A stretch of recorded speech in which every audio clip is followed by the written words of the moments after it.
Olá, sejam muito bem-vindos. Eu sou o Gustavo e esse aqui é o Emitrix Talks, o podcast que é feito para você que quer se manter atualizado sobre o universo de tecnologia e dos dados, sempre aplicados ao crescimento pessoal e profissional. Lembrando que você pode acompanhar o Emitrix Talks no nosso canal da Emitrix no YouTube, na Amazon Music e também no Spotify. E hoje, em nosso terceiro episódio, nós temos aqui duas convidadas super especiais, a Elisa Nagayama, gerente de trade da Vela Company, e a Luísa Lima, gerente de trade marketing da Vissimo Group. Desde já, quero agradecer muito a presença de vocês aqui, toparem bater esse papo aqui com a gente, ter essa conversa. E, bom, antes da gente começar a falar um pouco sobre o universo de dados, trade marketing, eu queria pedir que vocês se apresentem, falem um pouco de vocês, da trajetória da carreira, quem são vocês aí como um todo. Então, por favor, fiquem à vontade aí para se apresentar. Quer começar? Posso começar. Boa. Obrigada, Gustavo, pela introdução. Obrigada aí o time da Emitrix por ter nos convidado. É um prazer estar aqui hoje. Bom, meu nome é Luísa. Como eu estava comentando aqui com alguns de vocês hoje mais cedo, né? Eu sou mineira de Belo Horizonte, moro aqui em São Paulo há 8 anos. E estou no universo aí do trade marketing há aproximadamente 5 anos. Isso daí não é algo muito extenso, né, na minha carreira. Eu sou formada em Relações Internacionais, tenho um MBA em Negócios, mas eu enveredei aí para o caminho do varejo e, por consequência, logo depois para o trade, desde quando eu vim morar em São Paulo. Tive aí uma início de carreira olhando para importação, para exportação, e aí agora eu estou no mundo do varejo. Eu acredito que seja isso, inicialmente. O que mais? É isso, acho que a gente vai conversar aqui, a gente tem bastante tempo aí para conversar e também se conhecer e falar um pouco mais. Também, por favor, Elisa, fica à vontade. Muito bom, bacana. Primeiro, eu também agradecer o convite, a oportunidade. Estou super feliz de estar aqui também. E com uma mulher do meu lado, muito legal essa oportunidade. Eu sou a Elisa, sou hoje responsável pela área de trade marketing da Vela Company. Eu tenho 19 anos de trade marketing. Comecei dentro do trade marketing, estagiária, quando o trade era aquela coisa que você tinha que explicar para a mãe, para o pai o que era, o que fazia. Ainda assim é hoje. Hoje ainda assim, a gente tem que explicar desse um pouco, jeito. Mas há 19 anos era ainda mais, né? Não eram todas as empresas que tinham a área consolidada, eram poucas as empresas que tinham a área de trade marketing, e foi muito legal, porque foi quando eu descobri aonde eu gostaria de trabalhar na minha carreira, né? Então, acho que foram vários anos em várias empresas de bens de consumo, onde aprendi muito, onde as coisas mudaram bastante também, e hoje, enfim, tô bem feliz com a área, com o trabalho, com a evolução que a área está tendo também, né? Porque acho que antes era uma área que tinha um papel bastante coadjuvante, e aí hoje a gente vê uma área num papel muito mais protagonista, bastante estratégica. Então, acho que o rumo que a área tomou é bem importante ao longo dos anos que a gente veio vendo aí. Então, prazer estar aqui, estou à disposição. Maravilha, é verdade. Bom ponto esse que você trouxe, Elisa, em relação à carreira de trade marketing, né? Então, você... Quanto tempo você comentou? 19 anos dentro de trade marketing. Eu costumo dizer que é uma disciplina, vamos dizer, recente, se a gente for comparar com o tempo que a gente tem as áreas comerciais de venda, o time de marketing e outras dentro das empresas.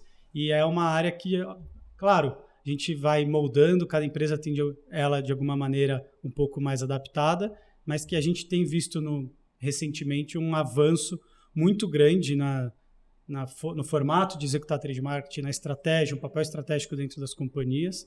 É muito por isso que a gente está aqui hoje, para também discutir esse papel estratégico de trade marketing e também dos novos profissionais que estão surgindo e também estão aspirando a serem também profissionais de trade marketing, né? E não só aquele o profissional de marketing que vai passar um tempo em trade para, de alguma maneira, estar mais próximo ali do time comercial. Ou o time comercial que vai passar um tempo em trade para ter uma experiência, vamos dizer assim, no escritório, ou vamos dizer, para também se complementar. Então, tem pessoas que cada vez mais buscando essa carreira dentro de trade marketing. Mas eu queria perguntar para você, Luiz, assim, em relação, você comentou que você não começou em trade. Sim. E como que você foi parar? Conta um pouco dessa jornada, assim, de né, suas primeiras experiências e como você foi parar aí nesse mundo. Nesse mundo aí do varejo, né? Exatamente. Que, por consequência, eu caí aí no trade. Desde que eu vim morar em São Paulo, eu fiz essa virada de carreira, eu não queria trabalhar ainda com importação, que eu fazia. E aí, uma história interessante, inclusive, essa. Eu me dei aí 60 dias vou dar uma pausa, vou realmente verificar o que eu gosto, o que eu quero.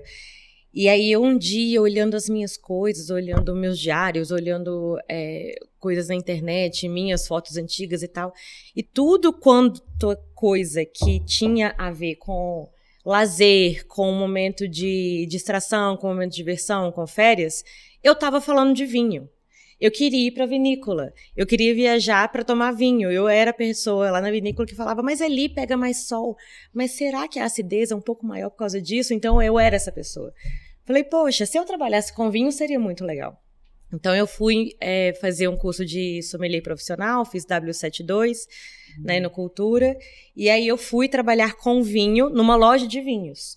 Ali eu fiquei aproximadamente 6 meses. De lá eu fui direto para o mundo do varejo de fato, que aí eu trabalhei ali no Italy, no Empório Italiano, na JK. E eu falo que foi minha grande escola do varejo, porque trabalhar no chão de loja e ver o trade acontecer de fato ali, vendo o shopper nas gôndolas, ele observando o que chama a atenção dele, o que ele gosta, o que ele não gosta, porque o cliente fala com a gente o tempo inteiro, né? Às vezes em palavras, às vezes não, mas o cliente fala com a gente o tempo todo. Então, lá no Italy, eu fiquei por 2 anos e meio e foi uma experiência riquíssima.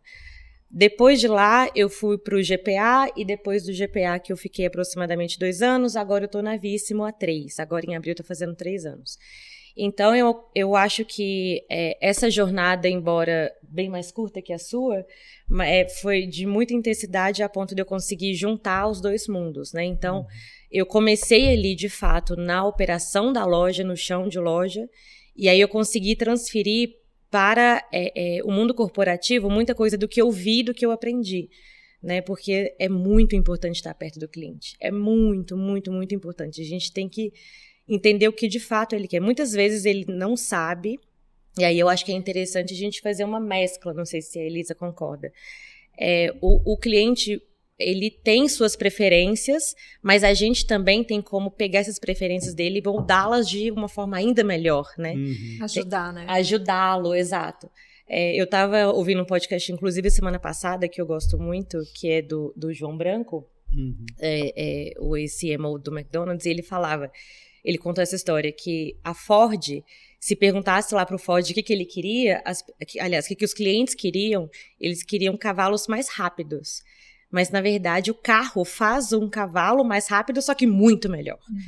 Então, o cliente, ele sim sabe o que ele quer, e aí a gente tem que, de fato, pegar o que ele quer e transformar em algo de maior valor. Eu acredito que seja isso. E o trade tem bastante dessa capacidade. Não sei se você concorda. Acho que só para pegar um gancho, até, desculpa nem a minha vez de falar, mas pegar o não, gancho da Luísa. A gente ter essa conversa.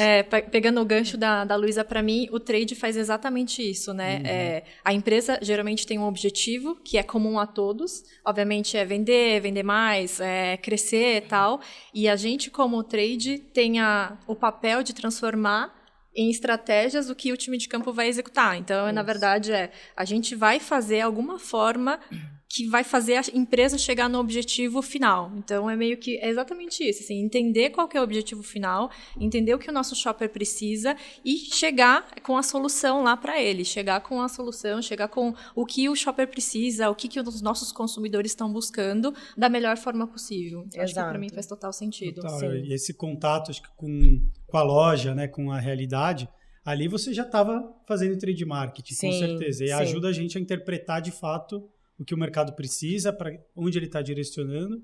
E acho que principalmente também, né, que eu acho que está uma palavra muito importante em trade, que a gente sempre fala, é execução, né? Então, e se você não entende qual é a capacidade de execução ou quais são as barreiras que você precisa remover, você não consegue executar. Eu digo muito que a execução é a estratégia que o cliente vê. né? Sim, então, sim. toda a estratégia que vem, que a gente pensa, planeja, se parte disso não é executado, então, né, ficou lindo ali no PPT, no plano, na apresentação. Né? Não, e você fez o caminho inverso, né? Então, Exatamente. Você foi do campo primeiro. Sim. Então, a experiência que você traz para trade é muito rica. Sim. Porque você sentiu na pele todas as dores, porque o time de merchandising tem muitas dores, o time de vendas tem muitas dores, e não estando lá, não passando por isso, você não sabe qual que é a dor real. Então, até nem comentei, mas eu tive uma breve passagem por vendas também. Então, na Nestlé, eu tive a oportunidade de atender um cliente e eu via exatamente isso, assim, o time de trade fazendo um monte de coisa que às vezes eu olhava e falei, gente, mas por que eles fazem isso? E aí eu me colocava no lugar e falava, caraca, isso daqui não funciona. Então, é muito importante a gente estar cada vez mais perto do campo, cada vez mais perto do cliente, porque não adianta estar lá sentado na nossa cadeira, achando que aquilo vai funcionar, achando que as coisas vão dar certo daquela forma, sem sentir na pele como de fato tudo acontece na ponta. Então, acho que ter essa vivência, ter essa experiência na ponta é o maior benefício que acho que você teve dentro da sua carreira. Assim, é bem legal isso. É muito rico porque a gente consegue traduzir no que faz sentido, né? Porque muitas vezes, como você bem disse, é um PPT que fica muito bonito. A gente quer criar uma solução XPTO para uma sazonalidade XPTO, mas, gente, não vai funcionar. E aí a gente fala também um pouco da intuição, né? Tem a intuição, só que ela é formada a partir da nossa vivência. Então, não é uma intuição que eu tirei, né, de nenhum lugar. É uma intuição que eu sei que já teve um dia que eu tentei fazer uma coisa parecida e era um sábado à noite, e a fila, e aquele corner, e aí a gente sabe de fato o que consegue ser traduzido em uma boa execução, né? Sim. A execução, ela é a materialização do que a gente um dia imaginou e do que a gente um dia desenhou. Sem dúvida. E você, Elisa, então você comentou, né? Hoje você está no setor, no mercado de beleza. Sim. Na Vela. E aí você vem também numa experiência de trade. Você conta um pouco também dessa jornada aí que você foi vendo diferentes categorias, canais, mercados. Eu acho que eu tive muita sorte, assim, eu trabalhei só em empresas legais de trabalhar, né, empresas que têm produtos, empresas que têm produtos tangíveis, que você olha, tudo é gostoso. Então, eu comecei na Cadbury Adams, entrei estagiária, fiquei 3 anos lá, estagiária, depois analista, fiquei 3 anos. Foi onde eu aprendi realmente o que era o trade marketing, como que as coisas funcionavam, que é uma área que eu costumo brincar que fica no meio do tiroteio entre vendas e marketing, né? Então, é uma área que está sempre em conflito com algumas áreas, mas eu olhei aquilo e falei, gente, isso é muito legal.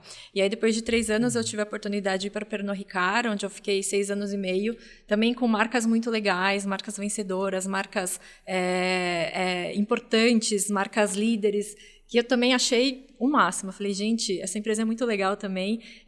E construindo áreas, né? Então, por um momento eu fui trade canal, e aí depois passei por brand education, que era uma área que não existia, que era uma área ainda dentro do trade, mas para falar um pouco mais das marcas, trazendo treinamento das marcas. E depois eu fui trade categoria. Então, passei por várias partes, várias áreas dentro do trade marketing da Pernod Ricard. Depois eu fui ser trade marketing categoria na Ferrero, então com marcas gostosas, marcas líderes, marcas muito legais de trabalhar também. Passei 4 anos na Ferrero, depois fui para a Nestlé, comecei na Purina para construir a área de trade marketing que não tinha lá, então foi começar do zero também, contratando pessoas, criando processos, colocando as coisas meio que em ordem. Então foi uma experiência muito legal, foi muito rico ter trabalhado lá. Depois, dentro da Nestlé ainda, fui para cereais matinais, cuidar da área comercial como um todo, para a categoria de cereais matinais. Lá a Nestlé é muito grande, né? Então, a empresa, a área de vendas, ela é separada, né? Obviamente, elas vendem. Apesar de eu ser comercial, era para olhar mais o trade. Então, as ações que o time de trade fazia, as ações que o time comercial iriam colocar da parte da nossa categoria.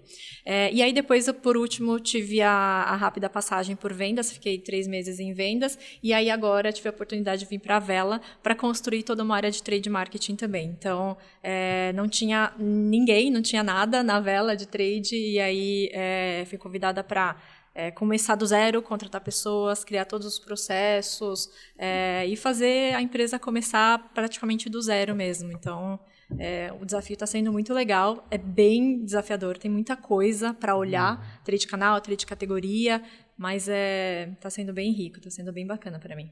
Vou puxar um gancho sobre o que você comentou de começar do zero. A gente também está no mesmo barco nesse sentido, porque quando eu entrei na Evino, que até então não era Vissimo, a Vissimo não havia feito a aquisição da Gran Cru ainda, então a Evino é uma marca de vinhos que nasceu no digital, né? Então a gente compra vinhos por um site online. E aí o meu grande desafio, quando eu cheguei lá, o trade marketing era para construir a marca Evino no ponto físico. Nossa. Então, se você está eventualmente no Pão de Açúcar ou no Carrefour, no Sam's Club, bate o olho numa gôndola e tem lá uma régua escrito Evino. Então fala, mas esse não era o site que eu comprava o vinho e está aqui na prateleira de um supermercado? Então, o meu desafio também começou por aí. E aí passamos a mais ou menos uns 8 meses trabalhando dessa forma, até que a Gran Cru chegou e aí o desafio que já era enorme ficou imenso. Então, a gente ganhou aí uma enormidade de marcas no nosso portfólio, o nosso sortimento que já era grande ficou muito grande. E aí é um desafio justamente isso, é construir algo do zero e dá muito orgulho, né, pessoalmente, porque muita coisa já foi feita. Eu tenho realmente muito, muito orgulho do que a gente está construindo. Mas ainda tem muita coisa pela frente. Sempre vai ter. Tem uma estrada aí longa, né? É isso. Mas o que já foi feito até agora, poxa, que legal, né? Construir um projeto aí do zero. Então, é algo que eu acredito bastante. Traz uma satisfação pessoal muito, muito legal. Assim. E o importante é começar, né? Uma vez que você começa, aí você vai sempre querendo melhorar. Não, agora precisamos fazer isso. Beleza, entregamos. Agora precisamos fazer, precisamos fazer isso. Exatamente. No fim, nunca acaba. É interminável. Sim, melhoria contínua e é inevitável. Não tem o que fazer, a gente tem essa tendência de sempre olhar pelo que falta, né? O que vai vir pela frente, né? No ritmo que a gente está, no dia a dia e tudo. E às vezes a gente para olhar e ver o que construiu. Né? Nossa, olha a experiência que eu construir até aqui, o que eu me desenvolvi profissional, pessoalmente, para as marcas, para os clientes, e isso dá uma energizada. A gente fala, nossa, que incrível toda essa jornada que a gente construiu e conseguiu fazer. Né? Então, o reconhecer e o celebrar, né? Isso daí é um dos valores da Vissimo. A gente não deixa essa peteca cair. É sempre bom, sempre importante olhar o que a gente já fez e reconhecer e celebrar o que a gente está entregando, né? São grandes entregas, não são mini entregas, né? São grandes entregas. E temos, então, uma sommelier na mesa, então. Aqui. Sim. Falta um vinho aqui hoje. A gente podia ter trazido um vinho. É verdade. Só categorias aqui, né? Então, a gente falou de vinho, destilado, chocolate, beleza. Verdade. Tem categorias super inspiradoras. Mas é verdade, hein? E aí, de sommelier para trade marketing. E isso acho que ajuda muito, né? Porque a gente...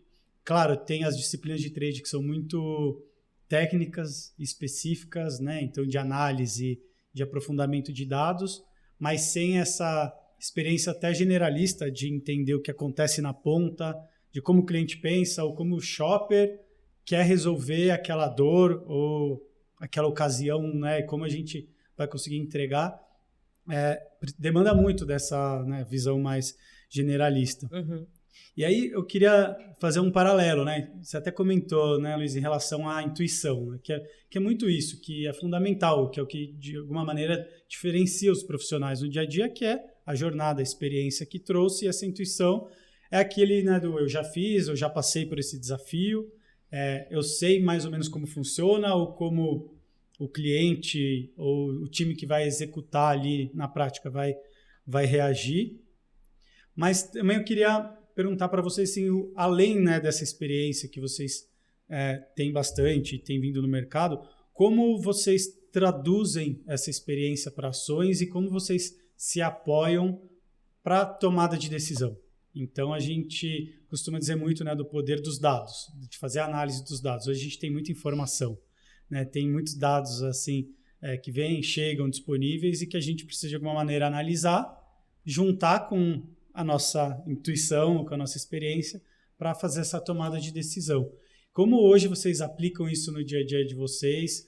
Vocês veem que o mercado ou os próprios times estão preparados para a utilização do dado, até a tal da cultura data-driven, né?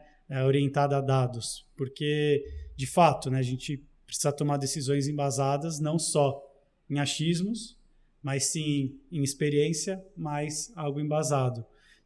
Como vocês têm visto isso no dia a dia? Têm trabalhado os dados a favor de vocês? Construindo coisas do zero? Sem histórico? Eu costumo falar que eu sou a louca dos números, né? Uhum. Já dizia o velho ditado, né? Contra dados não há argumentos, contra fatos não há argumentos também. Então, para mim, desde sempre, foi muito importante a gente trabalhar em cima de informação, em cima de números, em cima de dados, em cima de fatos concretos, de fato. Então, acho que melhora no argumento, acho que na hora de você vender algum tipo de projeto ou vender algum tipo de ação, é muito mais fácil quando você tem os números para comprovar que aquilo vai funcionar ou não. Então, hoje, acho que eu tenho a sorte também de ter trabalhado em empresas que sempre foram muito a favor de informações, principalmente de sellout, e hoje eu continuo numa empresa também que olha muito informações de sellout, e para mim isso é o que te norteia realmente, porque trabalhar no escuro é bem difícil. Assim, já tive a experiência também de ter que não criar números, mas ter que fazer algumas estimativas com base em algumas outras coisas, isso né? É uma insegurança tão grande. Exatamente. Né? Exatamente.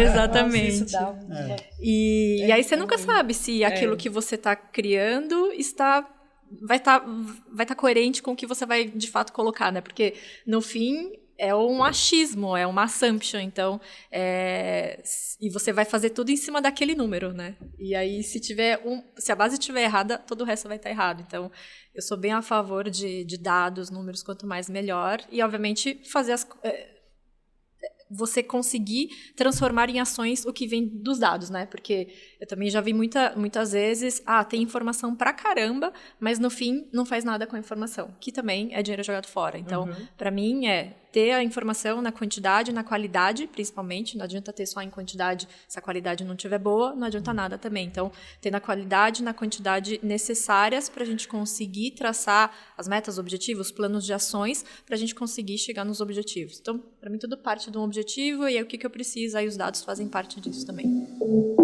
Olá, pessoal. Para você que está assistindo o nosso podcast, gostaria de me apresentar aqui rapidamente. Meu nome é Fernando Figueiredo, eu sou diretor de desenvolvimento de negócios aqui da Emitrix. E para quem quiser saber mais sobre a nossa empresa e acompanhar os nossos conteúdos, procura por www.emitrix.com.br. O nosso pensamento é muito data-driven também. Inclusive, quando foi no ano passado, a gente teve lá na Vissimo algumas pessoas indicadas aos valores da empresa. E aí o meu gestor, ele me indicou para Data Driven. E eu pensei, gente, tem pessoas de TI nessa empresa, tem pessoas de finanças que criam também outros controles muito legais. E aí acabou que eu fui eleita e ganhei o prêmio. Eu fiquei super feliz, porque é uma área que até então não era tão data-driven assim, né? Então, como você falou, tomar algumas decisões nos achismos, outras nos números. Lá em casa, como a gente fala lá em Minas, a gente não acha nada, a gente tem certeza. E aí, eu tenho essa certeza porque o número me dá essa certeza. Mas, de fato, assim, pessoal, pegar os números e fazer as ações em cima deles, isso gera não só valor para o nosso cliente, mas eu estou gerando valor principalmente para o meu comercial. Afinal de contas, o meu comercial, ele vai lá e faz um abastecimento, faz um selinho robusto. Se eu, Luísa, e aí quando eu falo Luísa, a minha cadeira hoje na empresa, ela responde pelo sellout. A gente brinca que eu sou obcecada por sellout. Se eu não fizer o sellout girar, o meu comercial não consegue fazer um novo selim. E aí a gente trava essa roda que não pode travar de jeito nenhum. A gente tem, né, metas audaciosas que a gente precisa chegar nesse número. Então, comercial e a gente anda muito de mão dada nesse sentido. Eu tenho, inclusive, um dos meus clientes que eu chego lá e ele fala assim, ih, lá vem Luísa Days on Hand, porque eu falo com ele. Eu falo com ele assim, não, porque esse produto seu, você tem 3 anos dentro de casa, vamos fazer uma ação. Ele, não, mas tem só 50 garrafas. Eu falei, mas você tá vendendo uma por mês, você tem 50 meses de estoque pela frente. Mas, então, é muito importante usar os dados a favor do cliente, mas mais ainda do nosso próprio negócio, da saudabilidade do nosso próprio negócio. Então, a gente lá temos leituras de sellout de grandes clientes, de key accounts, e não é número de estoque, né, como eu comentei, não é um estoque alto que vai fazer com que eu faça uma ação, eu preciso olhar o giro, eu preciso olhar o sell-through, a gente olha uma série de coisas, e é com muito orgulho que com essa experiência de chão de loja que eu não tinha essa parte de dados, eu consegui unir essas duas coisas. Então, é uma alegria trabalhar desse jeito. Então, a gente também está evoluindo para outros tipos de análises. A gente tem hoje clientes importantes também, os quais a gente faz aí um plano do ano, faz JBP, e a gente também tem controle de informação não só do próprio sell-in, mas do próprio investimento em marketing, investimento em mídia. Então, a conta, de fato, tem que parar de pé ali no final do dia. Então, isso pra gente é, assim, top line, essencial. Não tem como criar todas as estratégias, chegar até num plano conjunto aí de negócio, né? O JBP sem conseguir medir, sem conseguir, de alguma maneira, acompanhar aqueles principais indicadores, e até olhar para trás e ver se funcionou, se valeu a pena o investimento ou não. E principalmente, acho que também, até queria ouvir um pouco de vocês, assim, no que vocês têm visto em relação, até internamente, né, com as demais áreas, né? Então, você até comentou, né, Lisa, em relação ao tiroteio, né? O tiroteio que é aquela correria, né, do dia a dia. Então, você tem as diferentes forças ali atuando dentro das áreas, seja as áreas de marketing e vendas, mas como colocar a bola no chão e falar, calma, né? A gente precisa estar alinhado e, de alguma maneira, aí todo mundo ir para o mesmo caminho com as prioridades corretas. E como conseguir fazer isso nesse dia a dia, assim, né? Então, parar para fazer uma análise? Não, agora não, né? E o tempo que eu vou investir nisso? Como vocês enxergam esse desafio do ritmo do dia a dia? Porque a cultura data-driven é essencial, mas e trazer isso para a rotina? Como que vocês estão enxergando isso? Acho que haja jogo de cintura, né? Sempre tem que ter isso para tudo. Isso é fundamental, né? Mas eu acho que assim, a forma como me organizo tem hora para tudo. Uhum. Então, eu tenho as minhas rotinas, as quais eu consigo me fechar ali uma tarde, uma manhã, e aí seja home office ou não, para eu conseguir fechar as análises que eu preciso e ter também toda essa... Eu acho que o trade talvez seja uma das áreas mais transversais, né, da companhia, porque a gente está falando muito ali com todas as áreas, com vendas e marketing, mas são as principais. E as demais? Finanças é muito forte. Exato. Também. Supply. Lá na Vissimo, muita operação e muito time de produtos também, que a gente está andando muito de lado. Então, é um desafio, mas como eu disse, de fato estabelecer algumas rotinas que aí não dá para abrir mão. Pelo menos é da forma como... Disciplina, né? É isso. Porque se for atender a todo mundo que chama o tempo todo, aí o nosso próprio trabalho não sai e a gente fica ali numa política A, numa política B, numa política C, com fulano, ciclano, beltrano, e aí a gente não consegue, de fato, dar visibilidade ao que os números nos proporcionam de estratégia, né? Então, para mim é exatamente isso, assim, ter um modelo de governança, né? Então, agora, como a gente está criando as coisas do zero, fica fácil. Então, a gente está implementando... Fica fácil, o que eu quis dizer fica fácil implementar porque não existia nada. Então, criar um modelo de governança e ter a disciplina para executar. Então, tem algumas coisas que são inegociáveis. Então, tem uma reunião de staff toda segunda, todo mundo tem que estar. Tem uma reunião de sellout toda sexta, todo mundo tem que participar. Tem uma reunião de operações, todo mundo tem que participar. Então, é meio que ter a disciplina de todas as áreas entenderem os objetivos de cada uma das reuniões, porque senão vai parecer que, nossa, mas quanta reunião. De fato, sim, tem muitas reuniões, mas essas reuniões são preventivas e corretivas para a gente garantir que a engrenagem esteja rodando bem. Porque se a gente não para nos momentos que precisa parar para olhar cada uma das coisas, aí você vai ter que parar muito mais vezes. Então, é meio que, realmente, não é negociável não participar dessa reunião. Não é negociável não estar dentro desse fórum, por exemplo. Então, acho que ter uma rotina de governança muito bem estruturada, com todas as áreas alinhadas, principalmente sabendo os objetivos, para não parecer que é mais uma coisa adicional, e executar com disciplina. Porque é muito fácil você falar, não, eu não vou hoje. Não, isso aí vai ser a mesma coisa da semana passada. Então, é meio que todo mundo está alinhado e na mesma página de que é importante estar lá. E se você foi convidado para a reunião, é porque você tem um papel, você precisa estar lá. E aí todo mundo entender isso é essencial também. Com certeza. E se a gente perde essa disciplina, o fio... É muito fácil. Você vira passageiro Exato. Rapidinho. Então, você já perde o que aconteceu, você já não está entendendo, já não está dominando a estratégia, e aí a execução acaba se perdendo. Eu acho que é muito, muito legal esse ponto da governança, né? Porque a gente fala, muita reunião.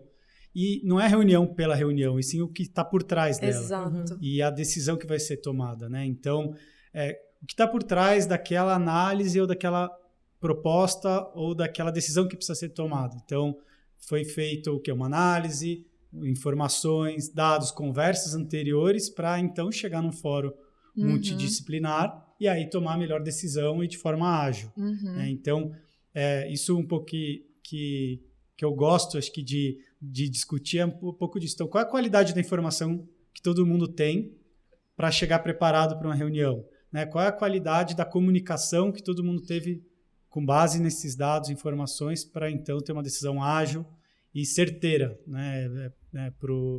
Claro, para a perpetualidade do negócio, não tem como. Sim.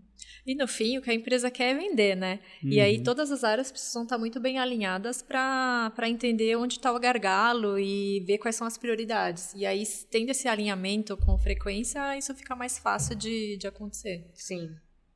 Sem dúvida. De acordo. E aí falando um pouco de vinho agora, né? Então, é muito legal que você trouxe, Luiz, em relação a uma marca ou uma operação que nasceu digital e indo, né, pro físico, que é o oposto, né? Tem muita empresa tentando se digitalizar e indo para esse mercado. Principalmente depois da pandemia, né? Exatamente. A pandemia foi um empurrão, né? Para todo mundo, de repente... Isso é urgente agora. Exatamente, de repente é urgente. Então, todos os canais, né, muitos canais de consumo, todos fechados. Né? Então, se parar um bar, um restaurante, fechado. E os mercados ali com uma restrição, né, de ir das pessoas um pouco. Então, foi todo mundo, de repente, precisou aprender a fazer o digital. Tentando, né? Acho que... E agora esse movimento inverso, como que você tem visto essa... Não é nem visto, mas quais são as barreiras que você enfrenta de execução, pensando em todos os canais, né? Então, que não são só os digitais. Então, você tem as grandes redes que você comentou, tem os pequenos varejistas, tem os bares, restaurantes. Como é um pouco essa rota aí para o vinho chegar na mesa, nos encontros e... Nos jantares, nos almoços. Exatamente. O que a gente conseguiu aproveitar é um pilar assim principal. Quando a gente fez esse movimento de não sair, né, mas dar esse novo foco da marca Evino no ponto de venda físico, a gente se apropriou do sucesso e de marcas fortes que já existiam no portfólio do nosso site. Então, a gente tinha ali 3, 4 marcas que iam muito bem, vão bem até hoje, são aí killers, vendem pra caramba, na Black Friday, fora dela, enfim, várias sazonalidades. E nós transplantamos essas marcas para o físico. Então, quando o cliente ele vai até uma grande rede e encontra a Evino, não só encontra a Evino, mas ela também encontra a marca que ela já está habituada a comprar no site. Então, a gente se apropriou disso para facilitar o caminho, para ser uma via mais pavimentada nesse sentido. Então, para que ela visse a Evino e não se assustasse assim, mas eu nunca ouvi falar desse rótulo, sabe? Então, para ela fazer essa essa ligação. Uma coisa muito interessante que aconteceu depois da fusão junto com a Gran Cru, e aí a Gran Cru nasceu de uma forma diferente, né? Dando aula aí para o mercado em como vender vinho no físico, através das lojas e franquias Gran Cru. Hoje, a Evino, ela não só fez esse estendimento pro físico, pro varejo, aí através do B2B, mas agora a gente também está fazendo esse movimento para lojas e franquias Evino. E aí a gente se apropriou também do que a gente já tinha de conhecimento dentro de casa, trazido pela Gran Cru através dessa aquisição. E aí a gente pegou e fez um bem bolado, digamos assim, para que a marca Evino começasse a ter suas lojas e franquias. Então, e a Gran Cru, por sua vez, ela era muito forte em lojas e franquias, mas não era tão forte assim no B2B ou até no próprio site. E aí a Evino, com força no site, conseguiu jogar o site da Gran Cru para cima. Então, é uma marca se apropriando do conhecimento e da expertise da outra. Unindo forças. Né? Unindo forças, exatamente. Então, a gente conseguiu fazer esse espelhamento de forças e expertise nesse sentido. Ah, entendi. Então, hoje a Vissimo Group tem essas duas grandes marcas. Isso, Evino e Gran Cru, sendo que cada uma das marcas ela tem suas vinícolas embaixo desse guarda-chuva, né? E aí, Gran Cru com marcas um pouco mais premiumizadas, mais tradicionais, mais bem reconhecidas no mercado, já de anos aí o pessoal fazendo vinho, e a Evino um pouco mais de combate, um pouco mais um in and out no nosso site. São marcas que a gente tem muita força. Por outro lado, a gente também tem muita coisa que a gente coloca lá, faz testes, vê se vai bem, a gente traz um container. Deu certo? Traz o segundo. Já outras marcas não, a gente tem aí essa continuidade.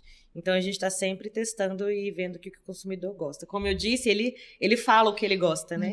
Aí a gente está aí traduzindo e tentando entregar o melhor produto para o nosso cliente. Esse planejamento de demanda aí também é de inovação praticamente. Totalmente. Quase o tempo inteiro inovação. Totalmente. O planejamento de demanda as meninas que estão lá também são desafiadas, assim, dia após dia, porque tem muita coisa entrando, tem muita coisa saindo. Quer dizer, saindo nem tanto. Mas, como eu disse, esses testes exigem bastante. E a operação dá uma suada. Imagino. A gestão de SKUs deve ser fácil também. Exato. Não é tão complexo assim. A gente tem 2 CDs imensos, né? Nossos CDs ficam em Santa Catarina e no Espírito Santo. No Espírito Santo é para atender o cliente final, através dos sites, de ambos os sites. E Santa Catarina atende o B2B. Então, a gente faz o faturamento de todos os produtos que saem de Santa Catarina. E aí, quando você diz B2B, quais são esses canais, esses clientes?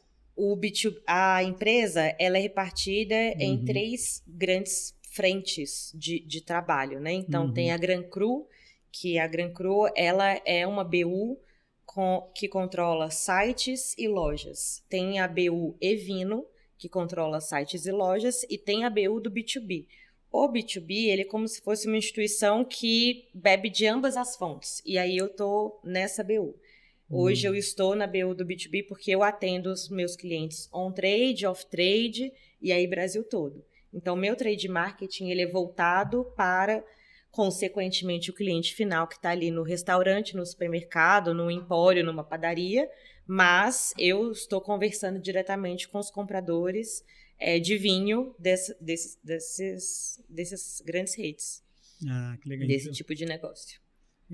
E aí, hoje, assim, quando você pensa no ponto de venda, dos distribuidores e nos revendedores, falando com esse cliente, a gente até falou de interpretar, né? O cliente diz o que ele quer, né? E qual hoje são as principais barreiras que você acredita que a categoria de vinho tem que remover aí para esse comprador? É difícil comprar vinho? Não é... Eu, por exemplo, vou falar, eu adoro vinho, mas eu falo, eu gosto de beber. Chega na adega, não sei o que eu quero. Fico olhando lá e dependendo da loja tem alguém que me ajuda, que olha, mas eu também não sei perguntar muito bem qual que é a diferença. E você como sommelier, imagino que já deu treinamento, já ajudou muito o pessoal de loja, mas qual que é essa dificuldade de conversar com o comprador ali na loja, ou às vezes até num cardápio de um restaurante que tem milhares de opções ali e você não sabe qual escolher, né? Dando um passo antes dessa sua pergunta, eu acho que o Brasil, ele é um país com um potencial enorme de consumo. a gente saiu de 1,5 litros por pessoa por ano para 2,7 pós-pandemia. Então, a gente quase que dobrou o consumo de vinho. Na pandemia, bebeu-se muito vinho, né? O próprio site da Evino vendeu como nunca ali. Então, aí a gente, lá no escritório, a gente brinca que na pandemia deixa o pessoal se alcoolizar, depois a gente resolve. Mas isso caiu muito, né? Então, o grande desafio é porque as pessoas estão se descobrindo ali no paladar, né? O preço em si, às vezes, isso também é uma barreira. Muitas pessoas, eles querem provar, mas aí o vinho tem encarecido nos últimos tempos. A gente vê que não tá tão simples assim fazer uma escolha razoável. E, além de tudo, tem muita coisa no mercado, né? Tem muita importadora. Depois da pandemia também, viu-se que vinho era um bom negócio e abriu muita coisa. Então, assim, a enxurrada de oferta é muito grande. Então, o desafio mãe, digamos assim, que eu chamo, é justamente essa declaração que você está me dando. Eu ouço isso dia sim, o outro também, que é, eu chego numa adega, eu não sei o que escolher. E muitas vezes, aí nesse caso, ele não sabe o gosto dele, né? Então, assim, será que eu gosto de um vinho um pouco mais tranquilo? Será que eu gosto de um vinho um pouco mais estruturado? Será que eu quero comer alguma coisa? Será que eu quero só ser aquele vinho ali contemplativo, ler um livro com uma taça de vinho? Então, muitas vezes tem a ver com essa ocasião de consumo. E aí eu, na gôndola, tento trazer uma solução para a ocasião de consumo ou para o gosto da pessoa. E aí depende da abertura da rede, se a gente consegue fazer um storytellingzinho ali numa régua de gôndola, depende se eu consigo fazer um triedro, fazer um pack, um kit. Então, um vinho com 2 taças de acrílico ali para você presentear. Então, isso eu também estou solucionando uma questão que ele achava que não tinha, mas tem. Então, depende muito, são muitos fatores. Mas, respondendo à sua pergunta, são vários desafios e eu acho que o mercado está crescendo muito. Então, como eu disse, tem trabalho aí para uma vida toda. Ah, ótimo. Bom, tô ajudando a desenvolver a categoria. Eu ia falar isso. Eu ia falar isso, que eu tô super ajudando aí a categoria de vinhos crescer também. E muitas vezes eu já comprei pelo rótulo. Então, rótulos bonitos ajudam. Tipo, porque eu também não sei, não conheço. Eu sei de beber. Mas, às vezes, e um eu também... rótulo desagradável também dá uma... Exato. Se você não conhece o vinho, você olha e você vê pelo rótulo. É uma apresentação, né? Exato. O rótulo, na verdade, a embalagem diz tanto, né? A gente não pode subestimar o rótulo, a embalagem, a forma como ele se apresenta nu e cru, ao invés de colocar um presente, etc. Mas o rótulo em si diz bastante. Totalmente. Muitas variáveis nessa árvore de decisão, né? Muitas. Uva, região, preço, embalagem, ocasião. Exato. Mas quando a gente está tomando ali a taça, a gente não imagina o trabalho todo e o pensamento que teve para chegar até ali. Perfeito. E no final do dia entregar a melhor experiência para o comprador e para o consumidor. Perfeito. Né? Exato. E falando um pouco de beleza, do mercado de beleza, como um pouco a Vela, né? Hoje ela tem diversas marcas. Quais são os principais canais que hoje vocês estão buscando estar presente, estruturar, que você comentou, né? A gente está estruturando uma nova operação. E quais um pouco são essas operações e ambições? Assim? A Vela ela é dividida em 2 business units, 2 unidades de negócio, uma que é de profissional. Então, as marcas Sebastian, Vela, Invigo, tem muitas marcas, que são marcas muito fortes e muito queridas no mercado. E aí tem a Vela que cuida das marcas de consumo, que é a qual eu represento, né? Então, eu sou responsável por trade marketing, mas das marcas de consumo, que é Coleston, Soft Color, Blondor. Então, eu posso falar um pouco mais dessa área, que está mais na minha mão mesmo. A gente, como são marcas de consumo, a gente quer estar presente em todos os lugares onde a gente sabe que a shopper vai para comprar. Então, desde uma farmácia, um supermercado, uma perfumaria, todos os locais que a shopper busca, a gente quer estar. Não só onde ela busca, né? Mas tem um ponto de conveniência também. Então, a gente fala que a shopper pinta mais ou menos, a consumidora pinta o cabelo em torno de a cada 45 dias mais ou menos, né? Então, quando a raiz começa a crescer, ela precisa ir lá e pintar. E tem hora que independente do lugar onde você esteja ou do canal que você esteja, você precisa daquela nuance, né? Você precisa daquela tintura porque você quer quer retocar o seu cabelo. Então, a gente precisa estar nesses canais de conveniência também. Então, hoje a gente está presente em quase todas elas, mas ainda sempre tem oportunidade para melhorar, né? Sem dúvida. E uma compra de reposição mesmo, né? Compra de reposição, geralmente. E aí, nesse caso, o mais importante é a gente estar com o sortimento correto, né? Porque, por exemplo, uma pessoa que tem o cabelo escuro, que pinta com o cabelo escuro, não adianta ir numa loja e, de repente, ter só a nuance loira. Não vou comprar, não adianta. Então, dentro da árvore de decisão, essa é uma das principais, uma das primeiras, um dos primeiros critérios. Se você não tem a cor que você busca, você vai mudar de loja ou então você muda de marca. É mais difícil mudar de marca, é mais fácil mudar de loja, porque geralmente as consumidoras gostam do que elas estão acostumadas, né? Então é importante estar com o sortimento correto ali, porque cada uma vai buscar o que faz sentido para o cabelo dela. Olha a quantidade de informações e dados analisados para você poder falar isso, né? Agora, o sortimento é fundamental porque a shopper ela vai trocar de canal, de loja, se não encontrar. E aí toda essa análise, esse entendimento de sortimento ideal por ponto de venda para no final do dia entregar ali disponibilidade física para as shoppers é fundamental. E também planejamento de demanda, negociação com os clientes, volume correto, considerando essa frequência de 45 dias de tingimento, tô falando certo? Que elas tingem o cabelo, sim. Mas é bem complicado mesmo, porque são nuances, né? Então, tem desde um loiro médio, um loiro escuro, um loiro claro, e você tem que acertar. SKUs? Quando você fala o sortimento completo. De Coleston, a gente tem 35 SKUs, que são 35 nuances, desde um preto até um loiro claro. E, obviamente, tem umas nuances que vendem muito mais do que as outras, né? Então, dependendo do tom do cabelo, tem uma saída melhor ou uma saída menor. Então, o planejamento de demanda é bem difícil mesmo. E aí, às vezes, tem as tendências, então... É isso que eu ia falar, isso deve mudar muito, é interessante isso. Então, tem tendência do rosé, aí precisa ter alguma coisa rosé. Tem a tendência do nevou. Nossa, e para se preparar para essa tendência... Aí, do nada, uma coisa que estava parada gera ruptura. Sim, exatamente, acontece. E por região, eu imagino também, né? Regionalizado deve ser diferente. Tem bastante diferença. No sul do país deve ser muito mais loiro. Mais loiro. Mas na média, no Brasil, a gente vende muito mais moreno, né? Os tons mais vendidos são os morenos, mas tem algumas diferenças regionalmente falando. Sul é um pouco mais de loiro.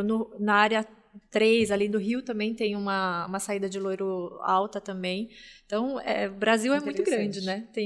É um mercado muito legal, gente. É um mercado que eu falo que a gente não vende tintura, a gente vende bem-estar, a gente vende autoestima. Porque... assim, o cabelo, você me entende, né? Claro. O cabelo é uma parte muito importante para a mulher. E faz com que a mulher se sinta bem ou mal, né? Por isso que tem aquela frase lá do Bad Hair Day. Porque tem dia do cabelo que o cabelo não tá legal e nada fica legal, parece. Testa de tudo e não vai. Exatamente. Então, o que a gente fala é que a gente realmente vende autoestima, vende bem-estar. Porque no momento que você vê uma transformação, por exemplo, as mulheres se olhando, vendo como ficou maravilhosa, mais ainda, né? Você olha e fala, gente, é por isso que eu tô onde eu tô, por isso que eu gosto do que eu faço, é muito legal. Faz muita diferença você vender algum propósito, vender coisas que realmente você sabe que vai fazer algum bem, vai mudar a vida ou o bem-estar de alguma pessoa, sabe? Sim, faz muito sentido. É um valor muito maior, né? Quando Exato. Você acaba entregando aí. E de novo, aquele ponto que a gente falou, a gente olha o que a gente constrói, dá aquela energizada, aquele reconhecimento pra gente e cada vez mais vendo o que precisa avançar, mas sem esquecer de tudo que a gente tá construindo, né? Muito, muito interessante. E até estava pensando nessa parte, né, de beleza e as tendências hoje com as redes sociais, um TikTok que de repente é capaz de, assim, estimular a demanda de um produto que era pequeno, de repente fica muito grande, aí você tem que a elasticidade, pedir para o time produzir mais e aí renegociar com os clientes, né, abastecer todo o mercado. Imagino que tem que estar muito atento. É um grande desafio. E aí tem um um lead time longo de produção também, né? Então, não é tão rápido a reação para a gente poder fazer essa parte de produção, mas é o que a gente tem que estar atento o tempo inteiro, né? E as redes sociais mudam muito rápido, as tendências mudam muito rápido. Então, o que era tendência hoje, amanhã não é mais.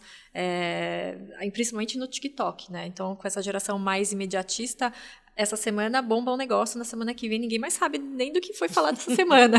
Então, tem coisa que a gente só precisa ficar atento para entender o que é tendência ou que só aconteceu e passou e que ninguém mais vai falar. Então, acho que esse é um ponto que a gente tem que estar atento de entender se é algo que vai para frente ou se não, isso aí não vai dar em nada, sabe?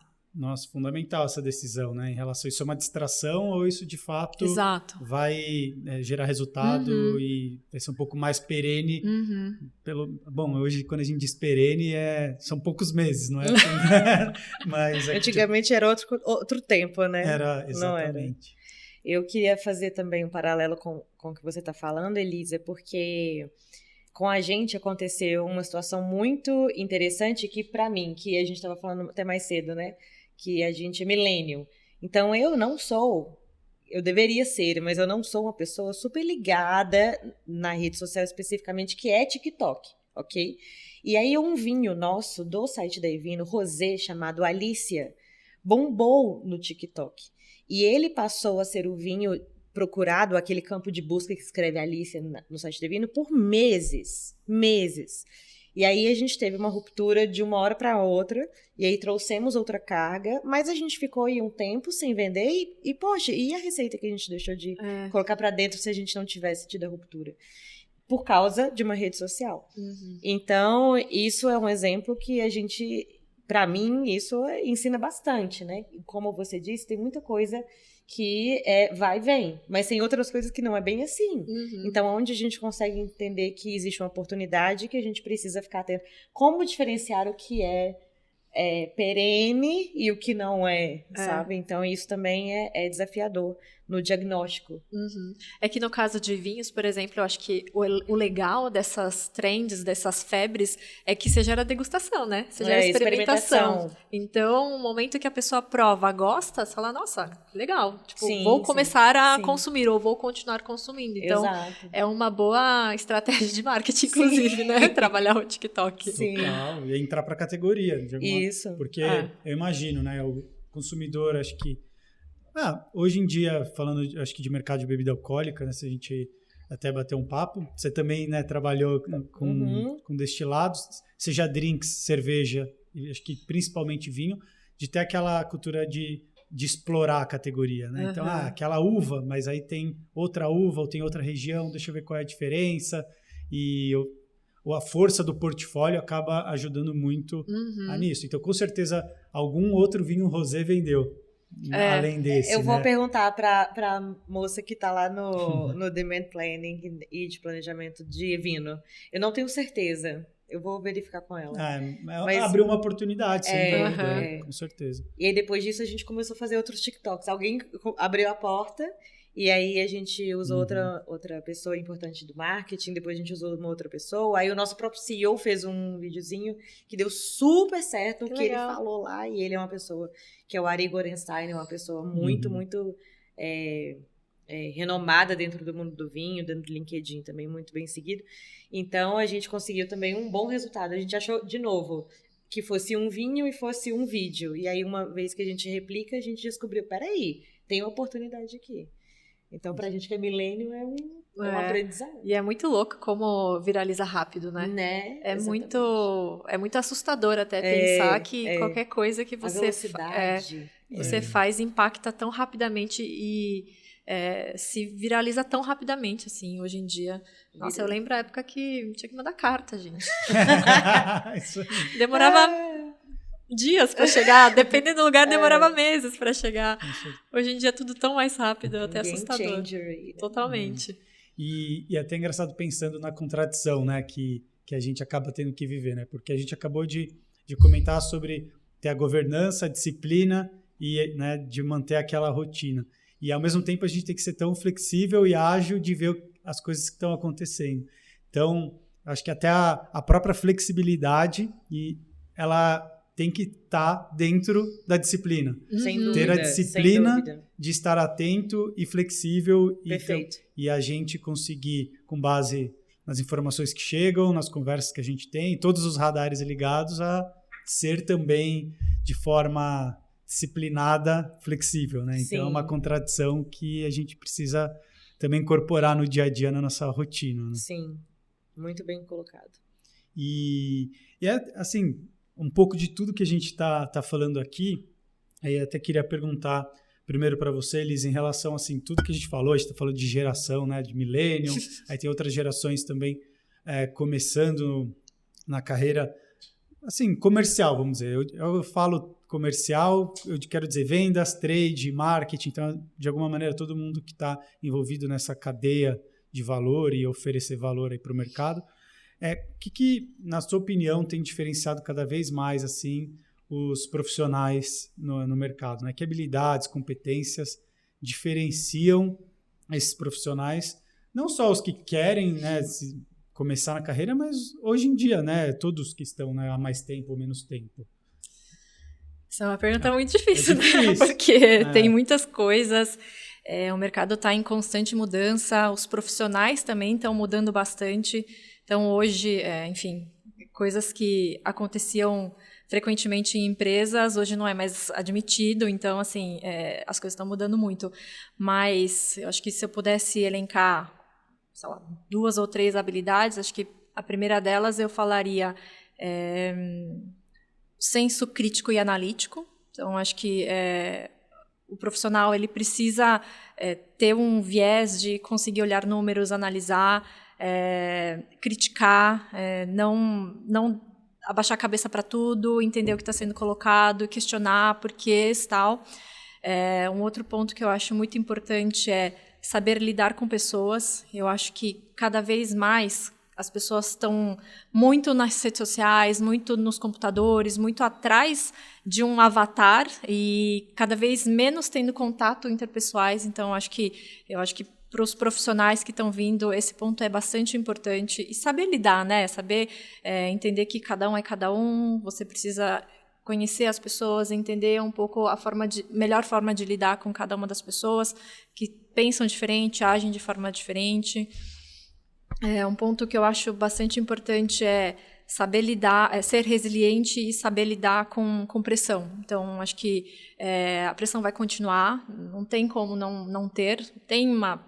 Vai ser pouco ou vai ser muita, mas a pressão vai estar aí. Então, acho que saber lidar, ter inteligência emocional para entender até onde você pode chegar, até onde você não pode chegar, para você ficar bem, continuar bem, é muito importante. E aí, hoje, eu vejo que está cada vez mais difícil isso. Então, principalmente no pós-pandemia, a gente vê muitas pessoas tendo muitos problemas, e eu acho que a gente se conhecer, entendendo quais são os nossos pontos fortes, as nossas fraquezas, os nossos pontos de oportunidade, isso ajuda a fazer com que a gente, enfim, saiba até onde pode ir, onde precisa parar, para você continuar bem, né? E poder continuar trabalhando, porque hoje você vê muitas pessoas, infelizmente, tendo que parar e mudar totalmente, assim. Enfim, acho que tem muitas habilidades que precisam ser conversadas, mas, enfim, se eu pudesse falar, seriam essas.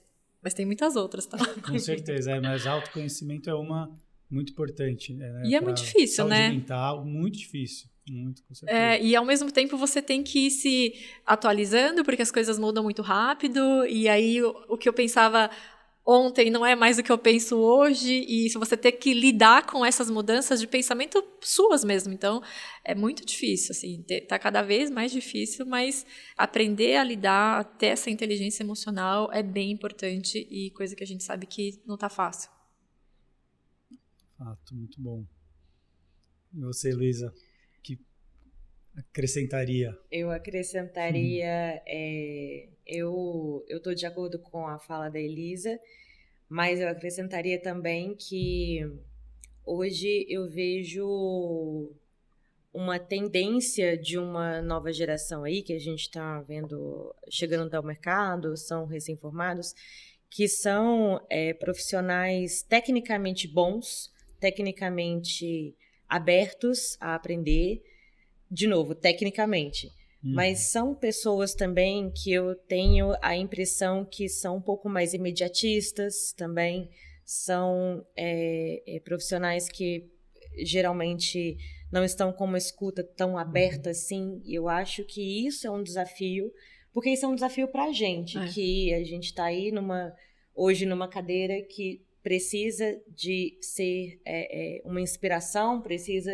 de trazer minimamente né, aspiracionalmente falando, aquelas pessoas às quais a gente lidera precisa eventualmente olhar para a nossa cadeira e falar, poxa, que legal, quero chegar lá um dia. E eu quero que a minha equipe pense assim, sabe?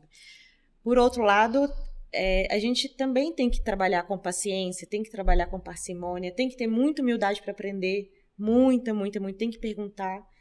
E, eventualmente, eu sinto que esse é um gap de novos profissionais que estão aí chegando no mercado.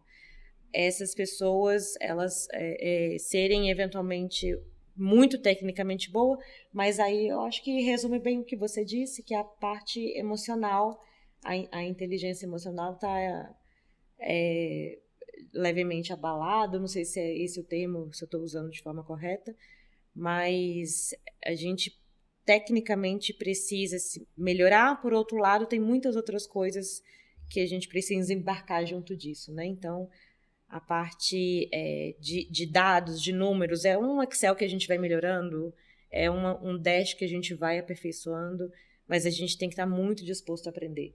E muita humildade para aprender, tanto para quem está embaixo como quem está em cima. A gente trabalha muito de forma colaborativa, né? Então, por que não? Eu tenho hoje uma equipe ótima que muitas vezes fala assim, não, peraí, eu acho que se a gente fizer desse outro jeito é muito melhor. Poxa, eu nem tinha pensado, genial, vamos fazer desse jeito. Então, isso trabalhar ali a 4, a 6, a 8 mãos, né? Então... Eu acho que a gente está é um privilégio, mas ao mesmo tempo é um desafio, que a gente está no mercado onde tem 3 gerações, né? Então, tem os baby boomers, tem os millennials e já a geração Z já está entrando também. Aliás, já está, né? Sim. Então, tem 3 cabeças muito diferentes, 3 perfis de profissionais muito diferentes, que aprenderam de formas diferentes, que cresceram vendo seus pais trabalharem de formas muito diferentes. Perfeito. Então, é um desafio muito grande a gente se adaptar, ser flexível para entender essas diferenças, porque se as empresas não mudarem também, ela não vai ter mais profissionais daqui para frente também. Então, acho que tem a parte que os jovens precisam entender algumas coisas também, que não é, hoje eu entro estagiário, amanhã eu quero ser gerente. Não é assim, bem assim que funciona, mas, ao mesmo tempo, as empresas também precisam entender que aquelas cargas horárias malucas de 12, 14 horas, hoje não funciona mais. Sim. Então, tem, acho que os 2 lados, né, dos profissionais, que precisam entender um pouco a parte da empresa, aprender com isso também, e as empresas também que precisam entender como que os jovens estão pensando e o que eles estão buscando dentro de uma empresa daqui para frente também. Então, é bem desafiador para todo mundo. E a gente aprender com eles também nesse sentido, né? Super. Não, qualquer almocinho que você senta com a turma mais jovem, você olha e fala, gente, vocês fazem isso. Não, e a gente aprende muito. É bem diferente do que da nossa época, né? Sim, sem dúvida. Não só como colaboradores, parceiros de trabalho, mas também como os clientes, os consumidores na ponta, que também, de alguma maneira, a gente tem que estar sempre de olho e acompanhando também pro negócio, né? Não tem como ficar parado. E a gente está chegando no final da nossa conversa já. Realmente, não é hoje. Passou muito rápido. A gente conversando, daria para... A gente pode combinar outros, e aí sim com alguns vinhos para a gente trazer aqui, com certeza. E para a gente finalizar, queria pedir para vocês alguma conclusão, suas conclusões, alguns recados, caso queiram passar, finalizar, retomar algum ponto. Só queria agradecer pelo convite. Foi muito legal, foi muito gostoso.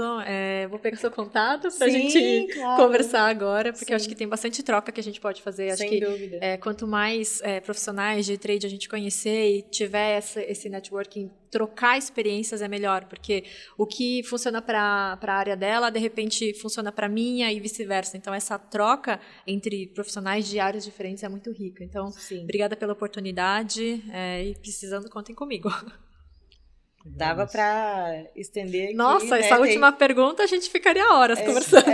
Sem dúvida. Dava para estender mais aqui, mas Gustavo e todo o time da M-Trix, muito obrigada também pela oportunidade. É a primeira vez que eu participo de uma dinâmica como essa e fiquei muito feliz de estrear com vocês.